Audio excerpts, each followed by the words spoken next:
Bonjour à toutes et à tous et bienvenue dans la Fabrique de l'information, le rendez-vous de France Culture consacré au décryptage du travail journalistique et à l'analyse des récits médiatiques. C'est l'un des sites les plus visités au monde, mais contrairement aux autres, il ne fonctionne ni sur l'exploitation marchande de nos données personnelles, ni sur la captation de notre attention. Une exception qui cultive un esprit ouvert, décentralisé et collaboratif. Ce site est une encyclopédie qui fête cette année ses 25 ans, Wikipédia. Un temps raillé, elle est considérée aujourd'hui comme une source fiable. La preuve, 70% des Français déclarent l'utiliser pour vérifier une information trouvée ailleurs. Son modèle économique est également unique en son genre, puisqu'il repose sur les dons des entreprises et des utilisateurs, et sur le temps précieux offert par des centaines de milliers de contributeurs dans le monde, qui écrivent, débattent et argumentent pour tendre vers la neutralité, l'un des principes fondateurs de ce projet, imaginé en 2001 par Jimmy Wales et Larry Sanger. Wikipédia est évidemment loin d'être parfaite, mais c'est une réussite indéniable, bien que menacée. L'encyclopédie est la cible d'attaques politiques et de tentatives de manipulation. Ses détracteurs lui reprochent des biais idéologiques et l'accusent de promouvoir le wokisme. Elon Musk a même lancé Grokipédia, un projet concurrent cherchant à l'absorber avec ses outils d'intelligence artificielle. En quoi Wikipédia peut-elle être considérée comme une utopie en résistance ? C'est la grande question posée à notre invité. Rémi Gerbet, bonjour. Bonjour. Merci d'être avec nous. Vous êtes le directeur exécutif de Wikimedia France, l'association qui soutient Wikipédia en France. Donc, comme son nom l'indique, vous pourrez revenir avec précision sur l'histoire et les rouages de cette encyclopédie. À vos côtés, Jérôme Ergueux, bonjour. Bonjour. Vous êtes chargé de recherche au CNRS, professeur associé au Berkham Klein Center for Internet and Society de l'université Harvard, c'est classe, et auteur du livre Wikipédia ou Imaginer un monde, publié l'an dernier aux éditions Rudulm. Votre regard sera précieux pour mieux comprendre les enjeux qui attendent cette aventure. Enfin, comme l'avenir de Wikipédia s'écrit sans doute du côté de l'Amérique du Nord, nous serons en direct depuis le Québec avec Nathalie Cazemajor. Bonjour. Bonjour.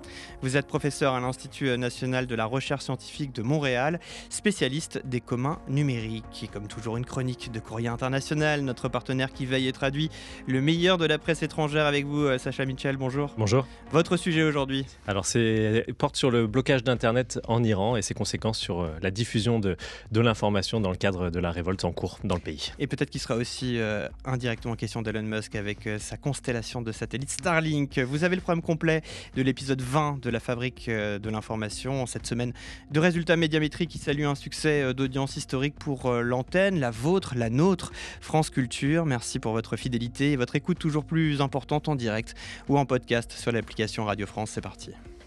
On est de la même génération et cette génération, c'est la dernière à avoir fait ses études sans Wikipédia. Ce site que tout le monde utilise a été fondé en 2001 et son ambition initiale c'était de rédiger une encyclopédie selon un protocole assez traditionnel, mais c'était trop long et trop coûteux à mettre en place et il est remplacé par Wikipédia, une encyclopédie aux règles plus souples et rédigée par des bénévoles. J'ai découvert que derrière ces pages, il y a parfois un vrai enjeu culturel. C'est le cas d'Aristide et de Mekia, des contributeurs qui se sont donnés pour mission de répertorier les auteurs africains qui n'étaient pas présents sur Internet. Je travaille à la valorisation de la culture africaine. Wikipédia est financé principalement par de nombreux dons individuels modiques.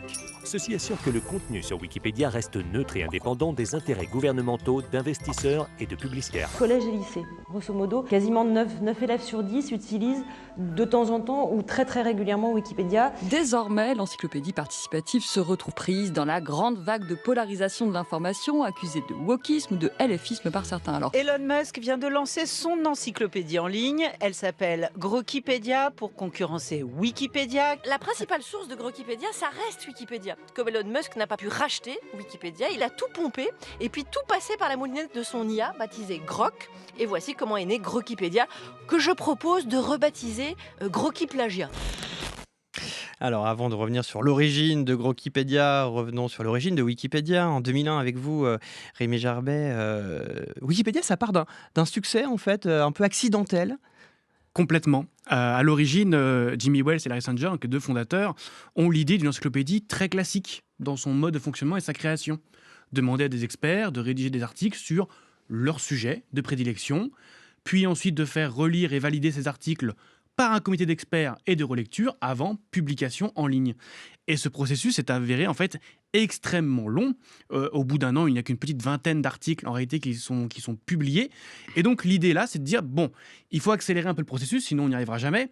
Créons du coup à côté un autre site, Wikipédia, pour servir de brouillon. Ouvrons un peu au grand public pour accélérer le processus et comme ça donner à nos experts une longueur d'avance. Et en fait, ce brouillon a connu un tel succès rapidement qu'il a fini par complètement éclipser et effacer Nupédia, le premier projet. Ouais, c'est intéressant, en fait, c'est le document de travail qui est devenu le projet lui-même. Ouais, complètement. C'est assez dingue. Pour bien comprendre, je parlais de Wikimedia tout à l'heure pour nos auditeurs et auditrices. Expliquez-nous la différence entre Wikipédia, l'encyclopédie, et Wikimedia, l'association. Voilà, donc Wikipédia, effectivement, donc c'est l'encyclopédie en ligne qui est améliorée quotidiennement par des bénévoles à travers le monde. C'est cette communauté qui va s'organiser pour définir les règles de gouvernance de l'encyclopédie, définir les articles admissibles ou non, et également effectuer la modération. Wikimedia France ou la Wikimedia Foundation, peut-être qu'on en parlera un peu après, la différence, c'est le mouvement qui est autour, qui est là pour soutenir la communauté, la protéger, mener des partenariats pour libérer de nouveaux contenus culturels, scientifiques et éducatifs, et représenter cette communauté dans le débat public et avec également les institutions. D'accord, on comprend bien qu'il y a deux notions, une indépendance finalement garantie de l'encyclopédie Wikipédia par Wikimedia, qui est l'association qui la représente, qui l'incarne d'une certaine manière, même si on reviendra évidemment sur les modes de gouvernance qui sont très importants chez Wikipédia, tout comme la notion d'ouverture. Jérôme Ergue, l'ouverture, c'est vraiment une donnée cardinale du fonctionnement de Wikipédia.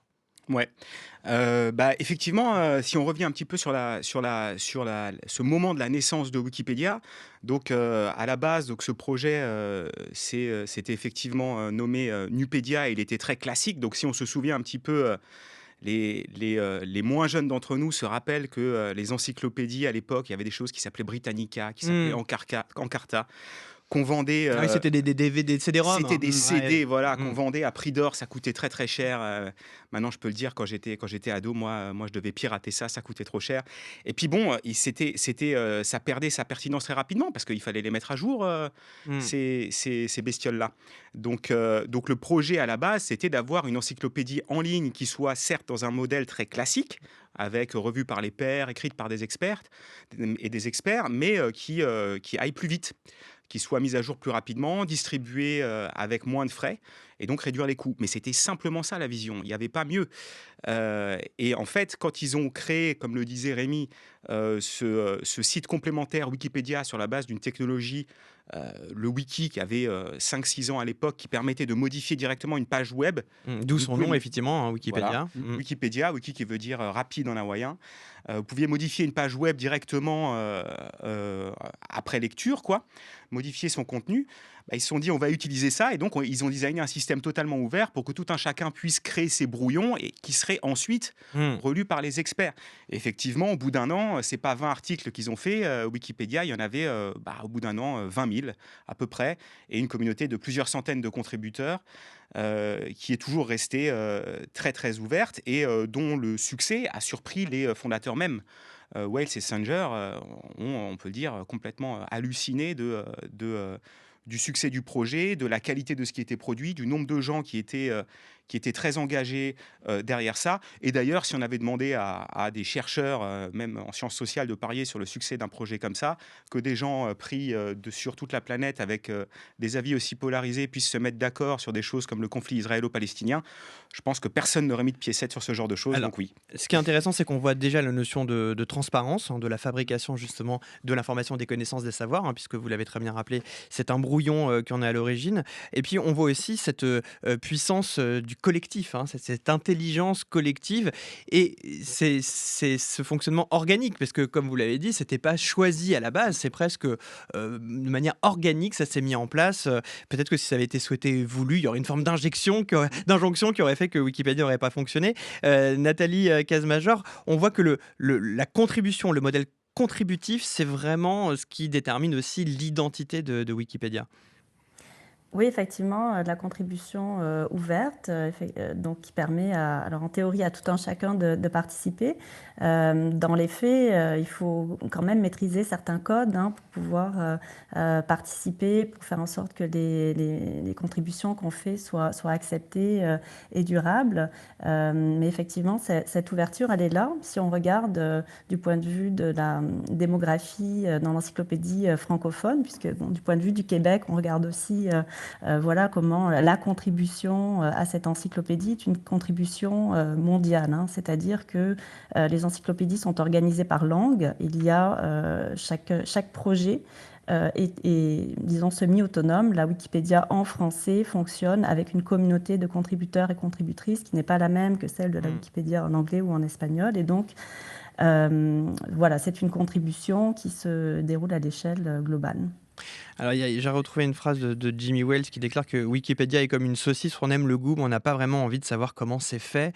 Il avait déclaré ça en 2004. C'est d'ailleurs conforté par un chiffre, 66% des Français n'avouent n'avoir aucune connaissance des principes fondateurs, c'est-à-dire qu'on l'utilise tous. Alors, avec vous, Rémi Gerbet, peut-être qu'on peut essayer d'ouvrir la saucisse rapidement pour essayer de comprendre la contribution, parce que c'est assez complexe, il y a quand même des règles, il y a des procédés. On l'a dit, c'est beaucoup de bénévoles, mais qui font ça très sérieusement. Il y a une très grande application justement pour devenir contributeur Wikipédia.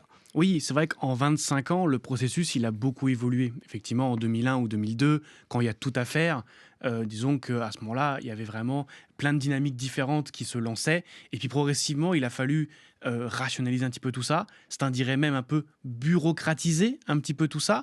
Il a fallu se mettre d'accord sur des règles internes. Qu'est-ce qu'on accepte comme article, ce qu'on n'accepte pas.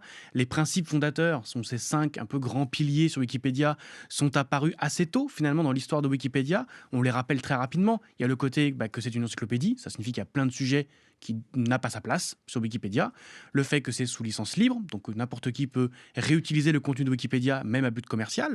Cette fameuse neutralité de point de vue, qui est souvent mal comprise, et peut-être qu'on aura le temps de revenir dessus un peu plus tard dans l'émission, mais qui pareil fait partie de ces piliers. Le fait qu'il y a des règles de savoir-vivre, donc on est une communauté, donc effectivement il y a des règles pour discuter ensemble, échanger, créer du consensus, et après le fait que n'importe qui, ou en tout cas, peut rediscuter de nouvelles règles, en mettre de nouvelles en fonction des sujets, des thématiques. On affine tout ça. Et sur Wikipédia, on va dire, il y a plein de rôles différents. Les communautés s'en attribuent par eux-mêmes. Il y a certains rôles qui sont, on va dire, un peu plus importants ou un peu plus centraux.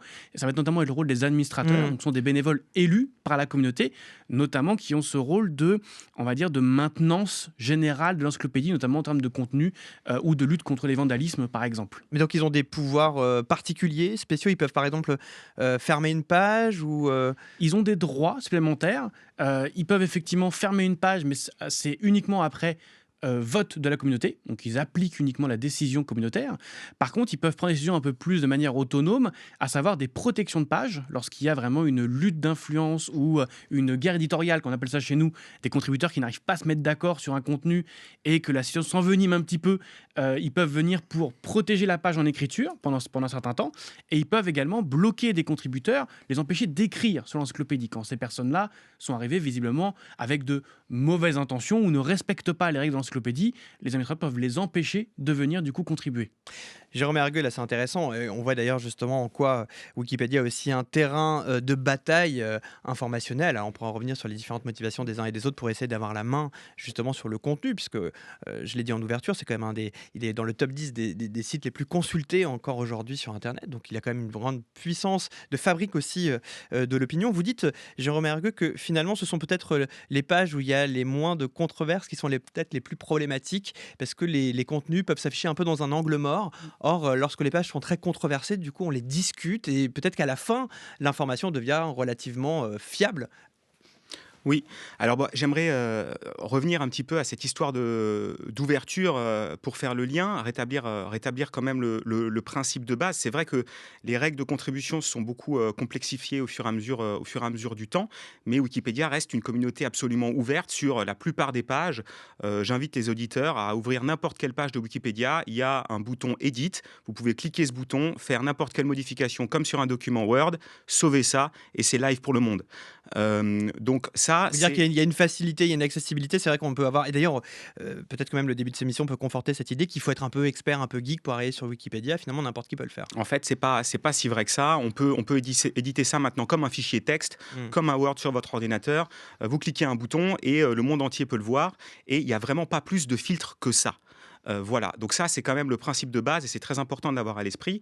Moi j'aime bien rappeler que Wikipédia c'est un réseau social comme un autre. Ça veut dire que, en fait même plus ouvert que tous les autres réseaux sociaux, c'est-à-dire que vous avez des gens qui discutent de sujets d'actualité potentiellement controversés. C'est une plateforme qui agrège des positions des uns et des autres. Enfin, c'est peut-être le seul réseau social sans captation de l'attention et monétisation des données personnelles. Tout à fait. Pour l'instant on en connaît peu, il y en a... on en connaît peu d'ailleurs, il y a peut-être Mastodon, enfin on aura peut-être l'occasion d'y revenir. Tout à fait, mais c'est aussi un réseau social où vous pouvez contribuer de manière totalement anonyme.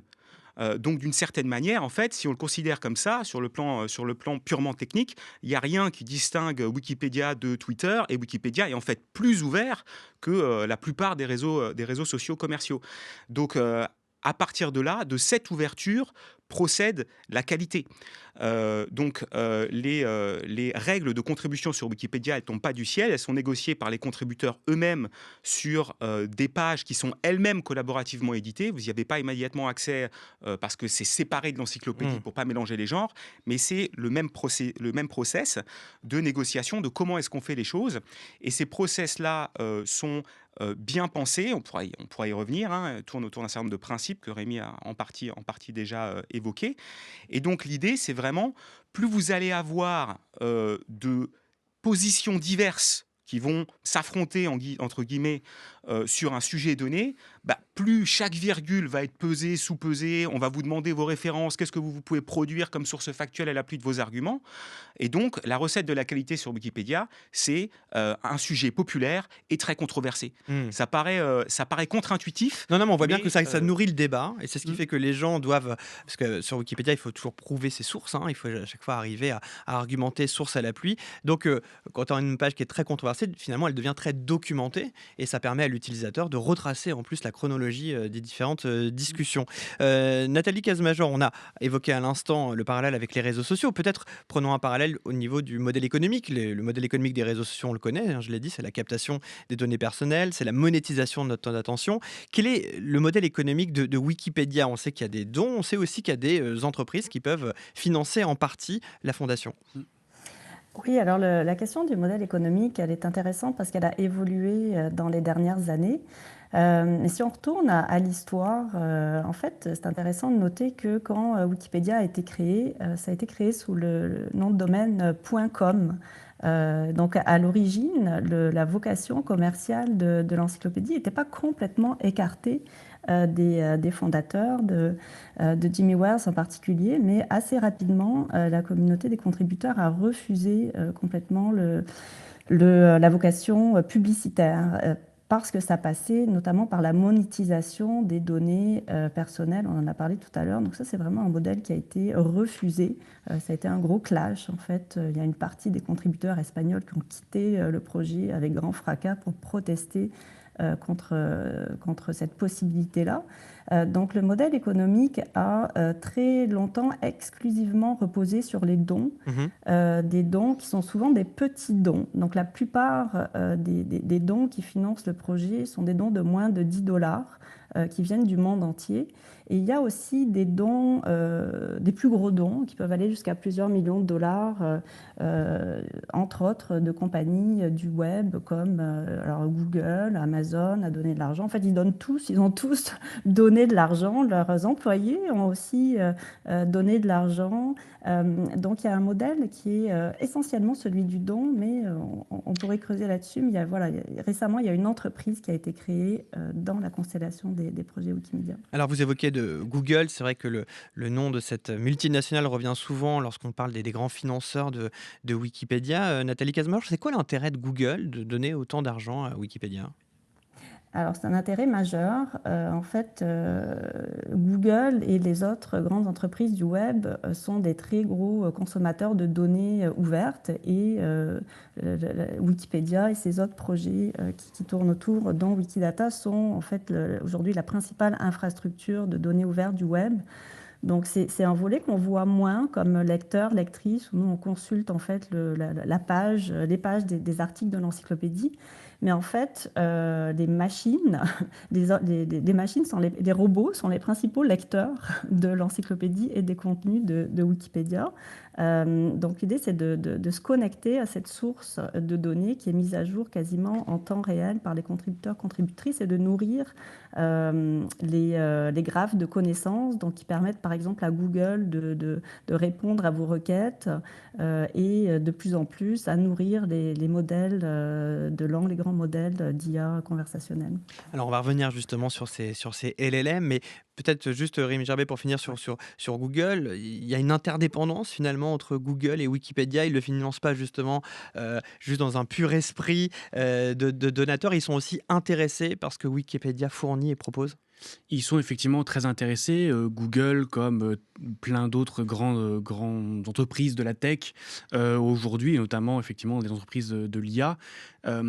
Interdépendance, mais pas dépendance du mouvement. Ça a toujours été une ligne quand même rouge, et Nathalie a déjà parlé effectivement des origines, mais aujourd'hui encore dans les stratégies financières du mouvement Wikimedia, il y a l'idée qu'on va accepter certains dons, notamment en provenance de Google ou d'autres, mais ces dons ne doivent jamais servir à couvrir le fonctionnement propre de Wikipédia. On doit pouvoir continuer à gérer les projets et les soutenir sans dépendre de ces financements extérieurs. Donc de dépendre uniquement des dons des utilisateurs, enfin du moins de la communauté. Et voilà, essentiellement. Et en fait, ces dons annexes, ils vont dans des fonds de dotation, par exemple le Wikimedia Endowment, qui sert du coup pour la R&D en cas de coup dur, évidemment, ça peut servir à ce moment-là.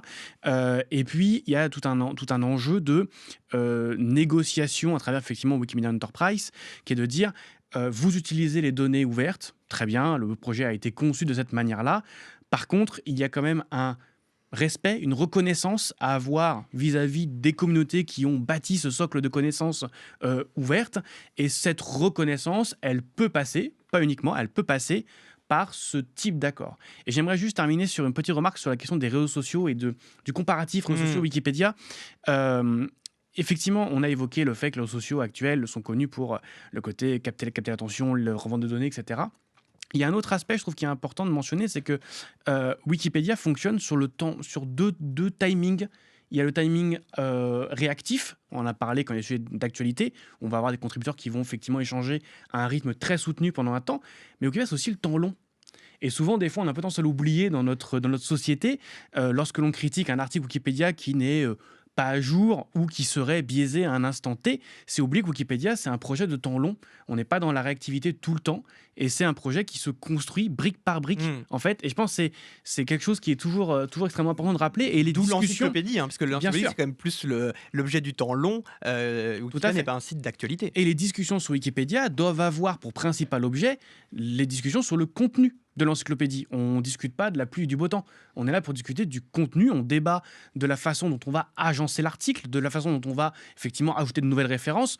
On ne discute pas de ce qu'on a fait ce midi ou du plat qu'on va manger ce soir. Par rapport, et avant de donner la parole à Jérôme, par rapport aux dons des grandes entreprises, est-ce qu'il y a des notions éthiques, par exemple? Est-ce que vous acceptez des dons de toutes les entreprises? Si une entreprise comme Palantir, je pourrais aussi citer d'autres, c'est-à-dire qui sont engagés militairement, par exemple, et qui aimeraient donner de l'argent à Wikipédia, vous l'acceptez?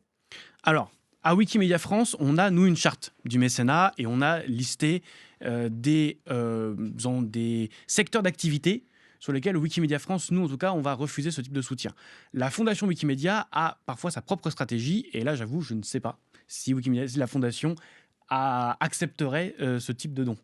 Et on rappelle aussi au passage que Google se sert aussi des contenus issus de Wikipédia pour nourrir notamment les pages, les descriptions de son autre site YouTube qui appartiennent évidemment à Google. Jérôme Ergueux. Oui, je voulais juste, pour que les contributeurs, pour que les auditeurs comprennent bien de quoi il s'agit avec cette histoire de dons, ces dons ne servent jamais à rémunérer les contributeurs. C'est très très important d'avoir ça en tête. Il reste des bénévoles. Les contributeurs sont tous des bénévoles. D'ailleurs, il y a une règle communautaire qui dit qu'on ne doit pas être payé pour contribuer à Wikipédia, c'est très important, ou alors il faut le déclarer en amont. Donc les contributeurs sont toujours des bénévoles. Les dons, ils servent à financer la fondation qui soutient le projet. Et là, les droits de propriété sont très très clairs. La fondation, elle est là pour développer l'interface, pour que l'interface soit bien, pour que les gens puissent contribuer, à payer les serveurs et éventuellement à payer une protection juridique s'il y a un problème sur le projet, voire même une menace sur un contributeur.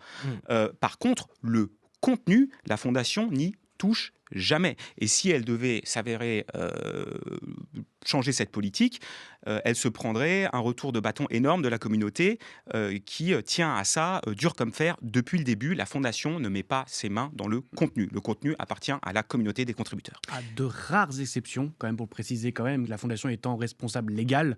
Évidemment, si demain il y a un procès sur le contenu, là la fondation peut être amenée à prendre ce qu'on appelle des office actions, c'est-à-dire une intervention mesurée sur un article pour supprimer un contenu, mais uniquement sur décision de justice, évidemment. Sinon, comme l'a très bien dit Jérôme, la fondation ne touche pas au contenu. Nathalie Cazes-Major ?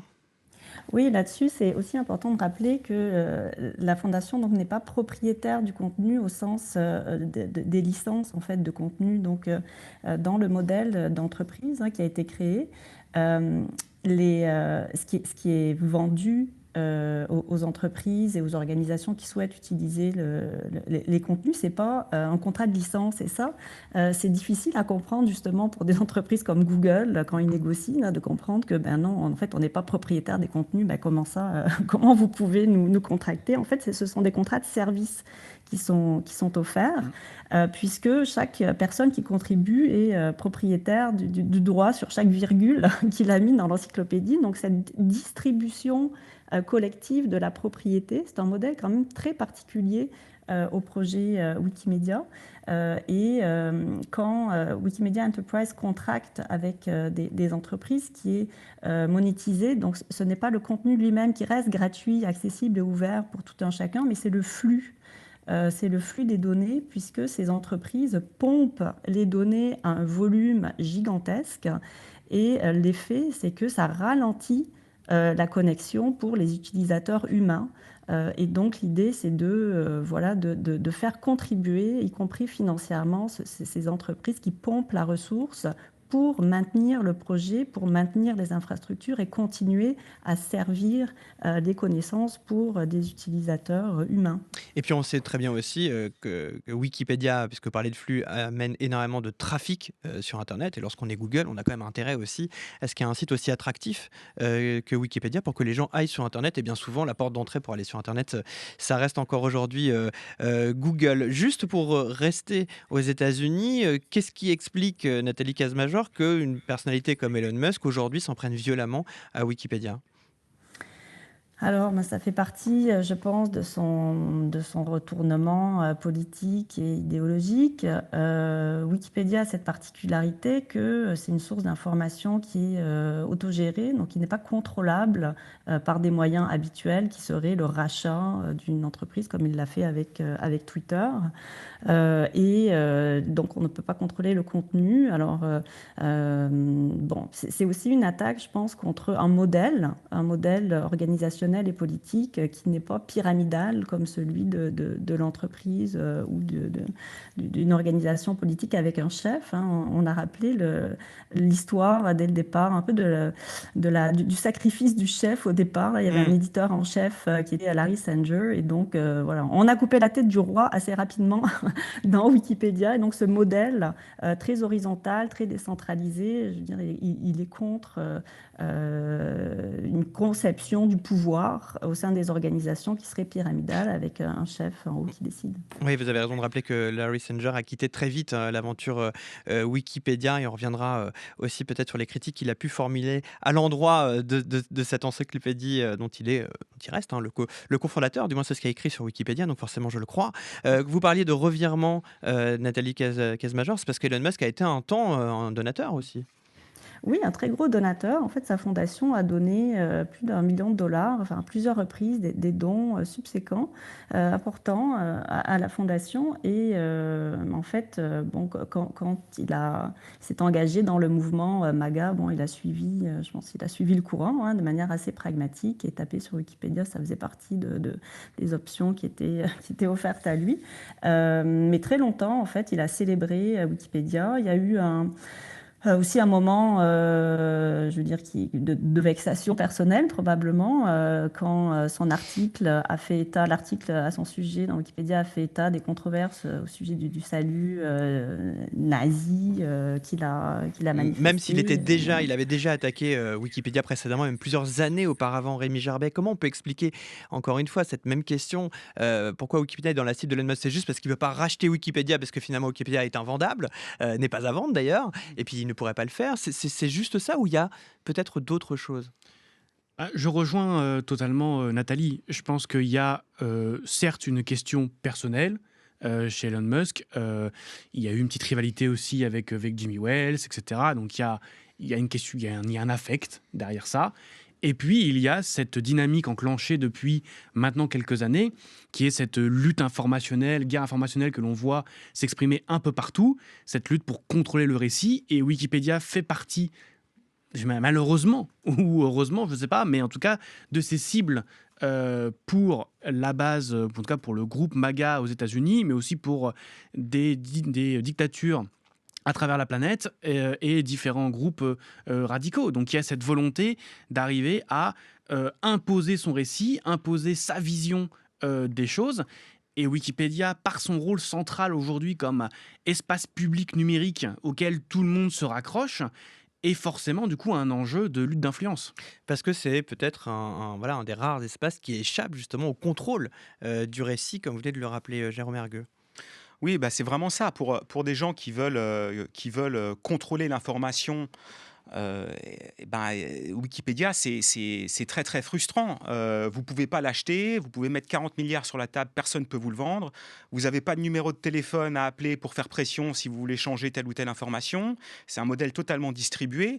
Donc, en fait, vous ne pouvez pas le contrôler, que ce soit par des moyens financiers, par des moyens politiques. Vous ne pouvez juste pas y arriver. Alors, d'autres gouvernements ont essayé, la Chine, la Russie, et ils n'y arrivent pas non plus. Donc, alors, la Chine, je crois que Wikipédia est interdit. Bloqué depuis 2019. Voilà. Et en Russie, ils ont voulu créer leur propre Wikipédia. En Russie, ils ont... Alors, traditionnellement, le gouvernement russe avait des agents. Ils ont d'abord essayé d'infiltrer, donc d'avoir des contributeurs payés. Ça, maintenant, c'est documenté. Mais ça ne marche pas non plus. Parce qu'à partir du moment où vous avez une masse critique de gens qui discutent et qui délibèrent, vous n'arrivez pas à contrôler l'information. Et donc, ce qu'ils ont fait à partir de janvier 2024, comme Wikipédia a une infrastructure libre, on l'a déjà dit, en fait, ils ont tout simplement dupliqué l'ensemble de la plateforme. Ils ont appelé ça RuWiki. Ils ont concentré leur activité sur quelques milliers de pages sur l'ensemble de Wikipédia. C'est une minorité, mais du coup c'est très intéressant parce qu'en faisant la comparaison, Vladimir Poutine nous donne l'ensemble de son programme et de ses priorités politiques, et ils sont concentrés sur les pages liées au sujet LGBTQ+, le nazisme, le rôle de la Russie dans la Seconde Guerre mondiale, l'histoire de l'Ukraine, ce genre de choses-là. Et donc du coup ils ont complètement dupliqué l'infrastructure, mais Wikipédia est toujours live en Russie à l'heure actuelle. Alors on ne sait pas quel est le but final au niveau du Kremlin. Est-ce qu'à la fin... Vous dites live, c'est disponible, c'est-à-dire que... Ouais, elle est ouverte, on peut y accéder. Donc c'est pas comme en Chine où ils ont fini par la bloquer totalement, alors qu'avant ils bloquaient de manière périodique quand il y avait des problèmes. À partir de 2019, ils ont assumé leur société civile en réseau, on lui coupe les jambes. En Russie, ils l'ont pas encore fait. Donc est-ce qu'à terme, ils veulent enlever la prise de Wikipédia en russe? Est-ce que c'est ça l'objectif? Ou est-ce que l'objectif, c'est potentiellement d'entraîner des IA? Parce que Wikipédia est central pour le développement des IA. Quand on dit que c'est un des top 10 des sites mondiaux, ça ne prend pas en compte l'ensemble de l'information issue de Wikipédia qu'on consomme, pas sur Wikipédia, par exemple, en posant des questions à ChatGPT. Mais ça, c'est un autre sujet. Mais potentiellement, ça peut être un des objectifs du Kremlin, de vouloir entraîner ses propres IA dans un monde informationnel parallèle qui serait en ligne avec leurs objectifs politiques et leurs narratifs. Nathalie Casemajor, vous souhaitiez réagir ? Oui, là-dessus, sur les types d'influence, de pouvoir de nuisance des gouvernements, étant donné qu'on ne peut pas contrôler le contenu d'une manière classique, ce qu'on a vu quand même l'année dernière de la part du gouvernement américain, c'est une attaque sur une menace sur la source de revenus qui est le don, qui est l'essentiel du revenu collecté par la Fondation, au sens où il y a une lettre qui a été envoyée de la part d'un comité de la Chambre des représentants, donc contrôlé par le Parti républicain aux États-Unis, qui demande des comptes sur la neutralité, donc on en parlait tout à l'heure, en alléguant qu'il y a un biais organisé dans l'encyclopédie et en menaçant de couper le statut de charity, donc d'organisme de bienfaisance. Donc c'est un peu le même type d'attaque qu'on a vu contre des grandes universités comme Harvard par exemple, c'est-à-dire menacer la source de revenus principale en révoquant le statut d'organisme de bienfaisance. Donc ça c'est un type d'attaque qu'on a vu. Et un autre type d'attaque de menace, c'est un PowerPoint qui a fuité de la part de personnes liées à Projet 2025, donc le think tank qui était... Oui, voilà, le think tank qui était derrière la campagne présidentielle de Donald Trump, où en fait il y avait carrément un plan d'attaque personnalisé contre des Wikipédias, avec des moyens techniques très développés pour aller trouver l'identité de contributeurs anonymes qui contribuaient sur des sujets avec une orientation contraire aux intérêts du mouvement MAGA. Donc là, c'est quand même des choses assez inquiétantes quand on va cibler comme ça des contributeurs. Alors on va parler justement du ciblage des contributeurs dans un instant. Puis on peut aussi dire que Elon Musk avait encouragé tout le monde à ne plus contribuer à Wikipédia, notamment tout son réseau de la tech. Et on voit cette nouvelle stratégie finalement de l'administration Trump qui n'est plus de faire un écran de fumée en mettant de la confusion par rapport aux sources qui émettent du savoir. Vous parlez de la science et là en l'occurrence de Wikipédia, mais d'essayer de détruire tout simplement l'émetteur lui-même. France Culture. Tu fais plus jamais ça, ok? La fabrique de l'information. Wikipédia. François Saltiel. Et depuis le début de cette émission, on revisite. Alors, on a parlé du fonctionnement de Wikipédia qui est pas toujours accessible, compréhensible. On a essayé justement d'y parvenir pour ensuite aborder sa dimension plus politique et les critiques qui peuvent être formulées à son endroit. Nous sommes en compagnie de Nathalie Cazemajor depuis le Québec et professeure à l'Institut national de recherche scientifique de Montréal, avec Jérôme Hergueux qui est l'auteur du livre Wikipédia ou Imaginer un monde aux éditions Rue Dune, mais avec vous, Rémi Gerbet. Je le rappelle, vous êtes le directeur exécutif de Wikimedia France, donc l'association qui protège cette encyclopédie en France. Et puis cette Wikimedia, bien sûr, existe dans tous les pays du monde. Restons en France. On a parlé un peu de la Russie, de la Chine, des États-Unis. Là aussi, en France, il y a des débats, il y a des controverses, il y a des polémiques autour de Wikipédia, qui est lui aussi accusé d'orientation, justement, politique. On parle de wokisme, d'orientation qui serait un peu trop à gauche selon certaines personnes et notamment la presse, puisque le journal Le Point a fait une déclaration l'an dernier. Il y avait une polémique avec un des contributeurs qui a été visé. Oui, il y avait eu toute une série d'articles effectivement pour dénoncer ce que le magazine Le Point a appelé effectivement la dérive idéologique de Wikipédia. En réalité, les mécanismes que l'on voit à l'œuvre aux États-Unis, on les retrouve sous une forme peut-être un peu plus européenne, mais en fait en France et ailleurs. Et cette mécanique qui est de dire, comme nous ne parvenons pas à imposer une vision ou un récit, alors comme le projet 2025 le mentionnait aux États-Unis, on va cibler les contributeurs. C'est exactement ce qu'on a vu à cette occasion. Le magazine, à travers son journaliste, avait vraiment pris comme option de cibler un contributeur. Mais qu'est-ce que reprochait exactement le journal? Le journal reprochait effectivement une présentation de la ligne éditoriale du Point biaisée, selon eux, sur la page Wikipédia concernant. Le fait que la page en elle-même puisse être grandement amélioré, n'a pas longtemps fait débat dans la communauté. Beaucoup ont dit, oui, effectivement, il y a peut-être des choses quand même à remettre à jour, il y a peut-être des faits à repréciser. Donc la page n'était pas parfaite, mais comme de nombreuses pages, j'imagine, sur Wikipédia qui sont toujours en cours de travail, en cours de perfectionnement. Exactement. Donc en fait, le débat, la communauté s'est vite mis d'accord pour dire, ok, effectivement, il faut améliorer des choses. Ce qui a profondément choqué à la fois la communauté et le mouvement de manière globale, c'est en fait la méthode qui a été employée, qui est vraiment cette méthode d'aller cibler les contributeurs qui étaient actifs sur cette page pour globalement leur faire peur, leur dire arrêtez de contribuer sur cette page-là, sinon on va révéler qui vous êtes, où est-ce que vous habitez, quelle est votre profession, etc. etc. Et ça, je rejoins du coup les discussions qu'on a eues un petit peu avant.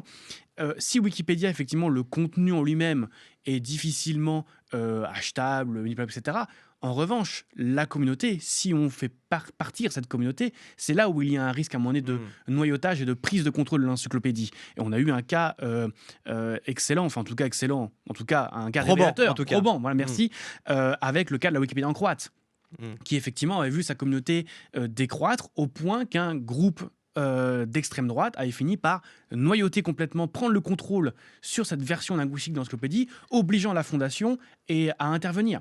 Donc c'est la masse communautaire, c'est le meilleur rempart que l'on a face à des tentatives d'influence sur l'encyclopédie.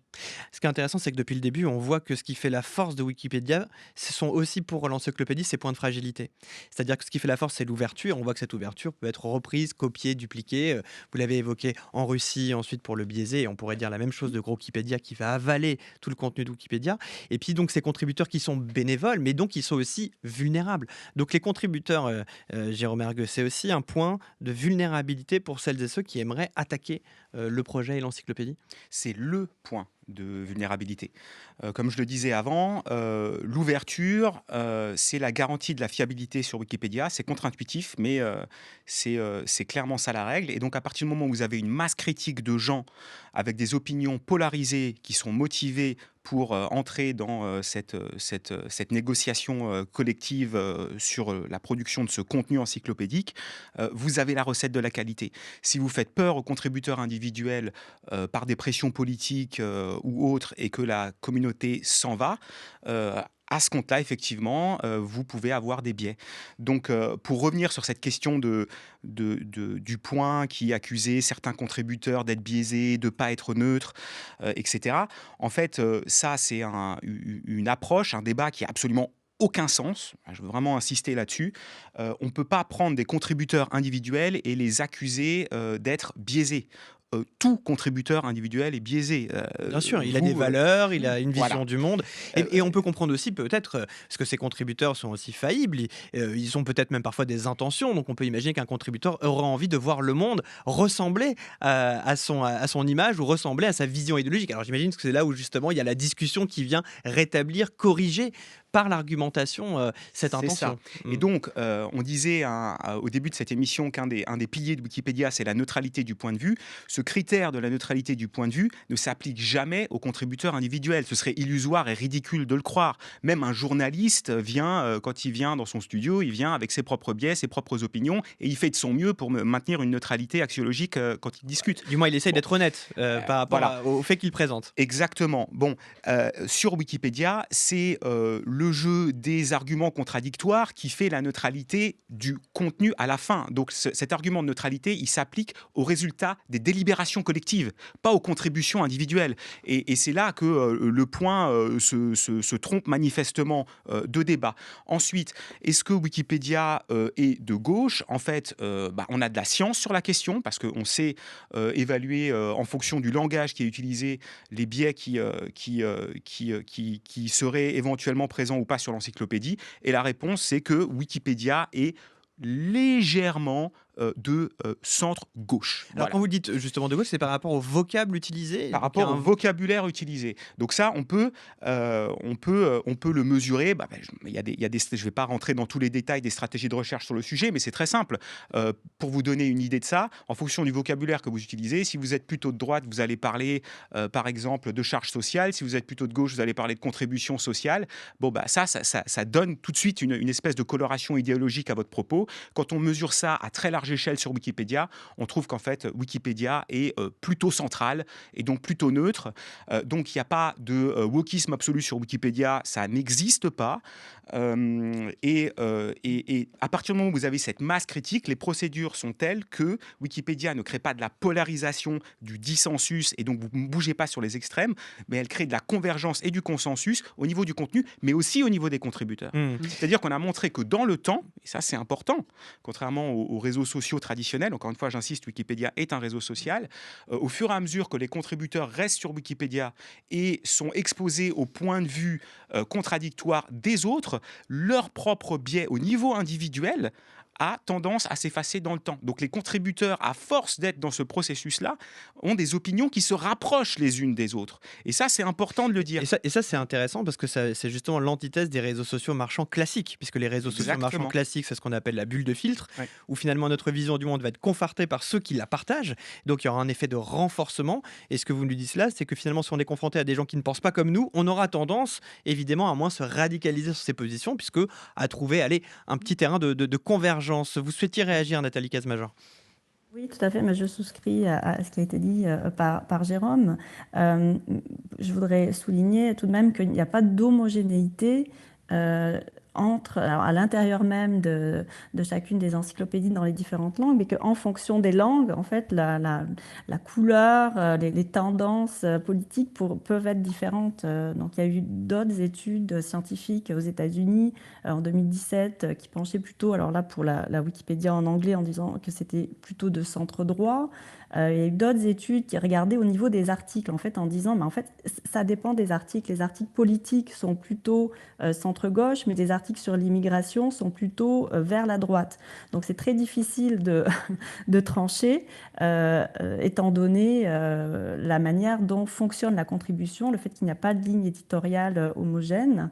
Et puis si on regarde les accusations de wokisme, par exemple, sur l'encyclopédie en français, si on regarde un marqueur comme l'écriture inclusive, qui pourrait être vu comme un marqueur de wokisme, c'est quelque chose qui n'a pas du tout été accepté au sein de la communauté francophone de Wikipédia.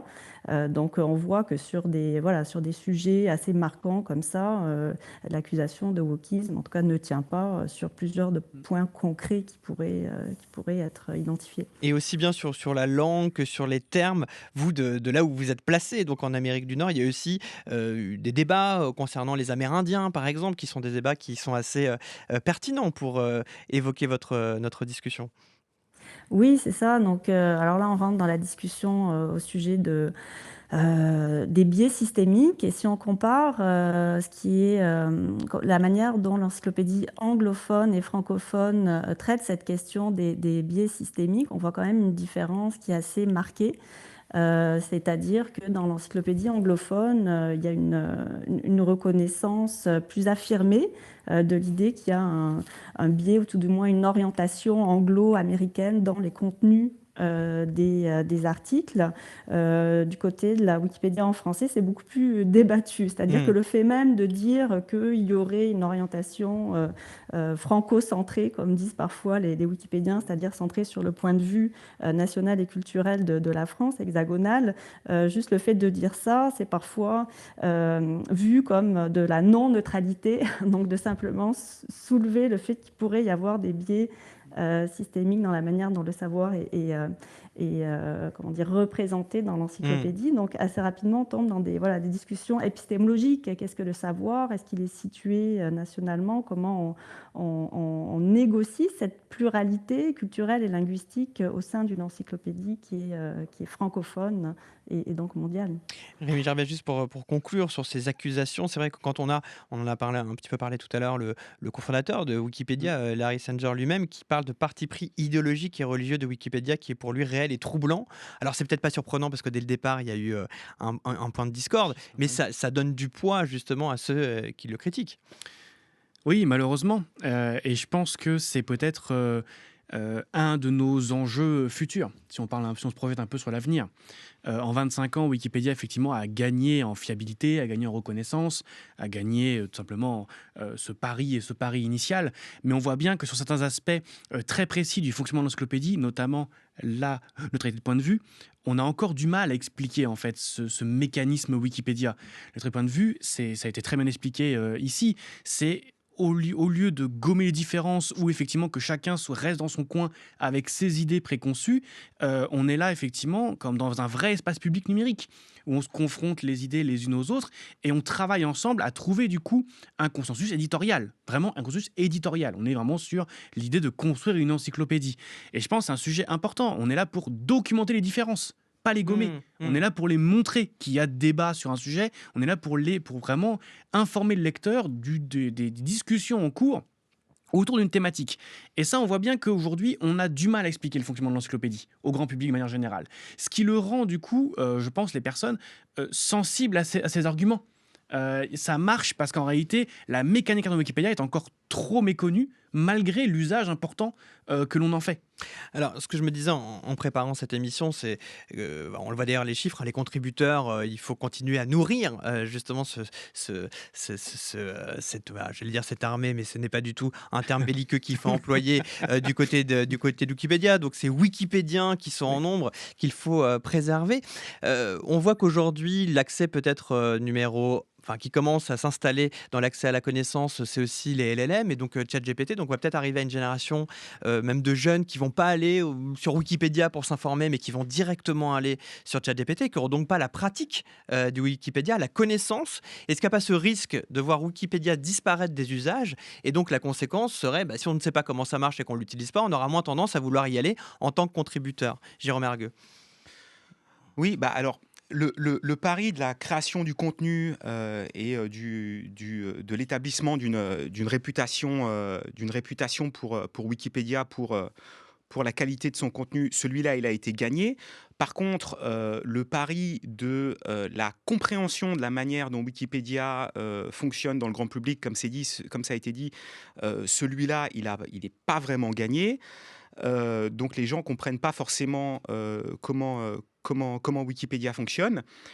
Et donc à partir de là, oui, c'est surtout ce que je disais, c'est que s'ils ne l'utilisent pas, si maintenant on va aller sur... Et puis il y a quand même des différences fondamentales entre ChatGPT et Wikipédia. ChatGPT va nous livrer une vérité sans forcément citer ses sources en disant voilà comment ça se passe, ou voilà ce qu'il faut penser. Alors que Wikipédia, et là je pense qu'on l'a bien expliqué, si on s'intéresse même à la manière dont les pages sont construites, on va avoir une diversité justement de sources qui est quand même largement plus pertinent lorsqu'on veut s'informer. Et donc si on a cette tendance à aller vers ChatGPT qui lui-même profite à plein de Wikipédia, puisqu'il n'y aurait pas de ChatGPT s'il n'y avait pas de ChatGPT s'il n'y avait pas Wikipédia. Est-ce qu'il n'y a pas ce risque-là dans les pratiques? Est-ce qu'il n'y a pas un enjeu pour Wikipédia d'arriver à faire comprendre comment il fonctionne et en quoi c'est important justement qu'il y ait des contributeurs?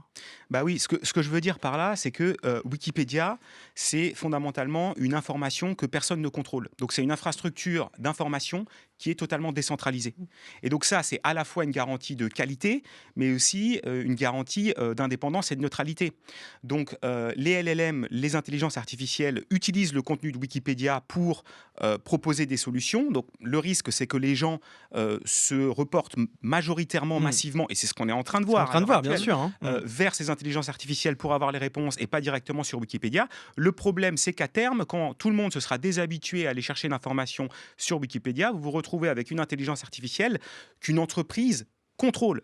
Et donc là, on est dans un mouvement des enclosures numériques de l'information qui est potentiellement très dangereux à terme. C'est-à-dire qu'à partir du moment où la porte d'entrée de l'accès à l'information et au savoir de l'humanité va être contrôlée par 3 entreprises dans le monde qui opèrent les grands modèles de LLM et d'intelligence artificielle, on va avoir un gros problème sur notre capacité à délibérer collectivement, à accéder à de l'information, à faire société. Et donc, c'est une menace sur nos démocraties.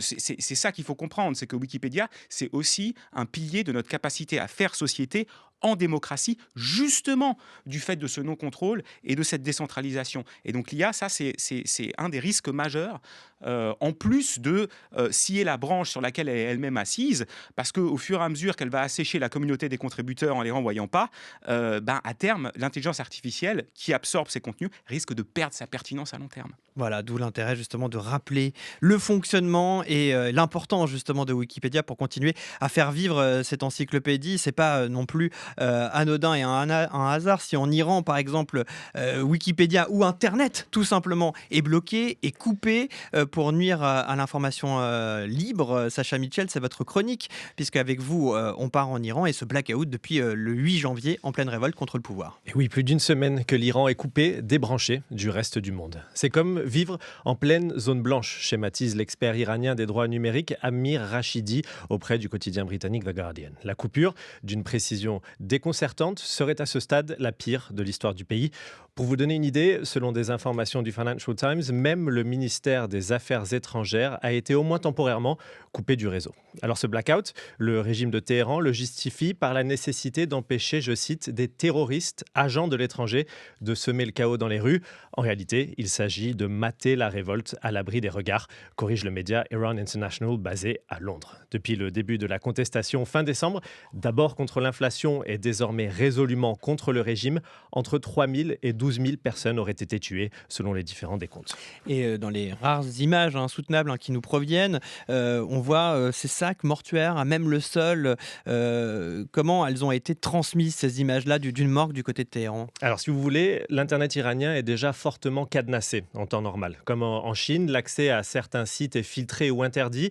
Et sur la version iranienne de Wikipédia, Persian Wikipedia, pour ne citer qu'elle, les informations sont réécrites, voire carrément censurées.